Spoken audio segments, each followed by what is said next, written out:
Tropical Cyclone Imogen has formed and has, as you can see with the satellite imagery, it has been putting on a show of intensification, and right up to the run to landfall, this is expected to be a significant tropical cyclone for the Queensland coastline. Not wind speed wise, but rainfall is the main threat again tonight, with totals still we're expecting up to 500 millimetres around the landfall site, with widespread totals above 250 millimetres up to 100 nautical miles away from where the storm makes landfall. So we've really got a significant amount of land that will be expected by Tropical Cyclone Imogen as it does come across the coast. And we are expecting this to be a very significant storm indeed rainfall-wise. Here's the forecast model, the ECMWF model of the storm coming ashore with that incredible rainfall. It's expected to make landfall around 24 to 36 hours from now.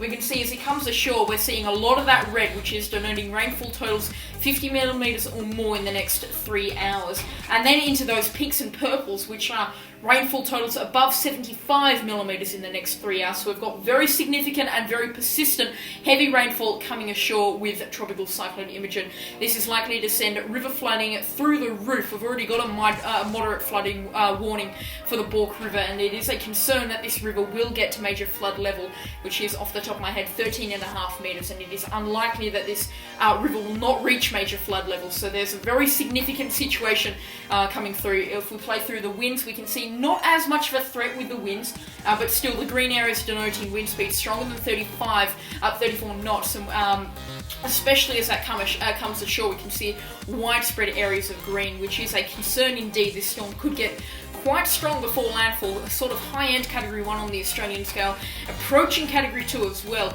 Here's the Bureau of Meteorology's official forecast track. We can see the storm has got that 3 icons of Category 1 intensity, which means that sort of towards the middle and then towards the middle of the between 2 and 3. This could be approaching Category 2 status on the Australian scale.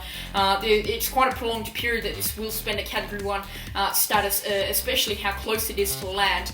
I think it's around 12 to 24 hours from landfall on the Bureau of Meteorology cards. I'm going for around 24 to 36 hours.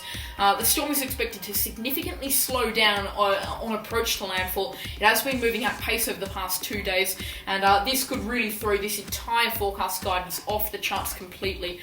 So we will be watching that out. The storm is coming ashore right now. Tropical storm force conditions are being felt across land, especially sort of towards the north of the system, as this huge band comes through on the infrared satellite imagery. And that is a concern indeed, because prolonged periods of tropical storm conditions, that is Category 1 on the Australian scale, could cause significant tree damage indeed, which would be a very big concern for the area, which is recovering from a very ferocious cyclone 2 years ago, Tropical Cyclone Trevor. Also very heavy farming industries are in this region with banana crops, and any tropical cyclone can severely damage a banana or mango crop, which would be a big concern indeed. So although not an especially powerful cyclone, rainfall and prolonged periods of very strong winds are expected to come from this system. As you can see with the continued forecast model run, we can see the storm significantly slows down in the middle of the peninsula, the Gulf of Carpentaria peninsula area. It is expected to really slow down and could be stalling for a few days, delivering huge rainfall totals during that time. Also, Cairns is definitely not off the cards. If you are in Cairns, you can expect some very heavy rainfall indeed. Here's the Cairns forecast.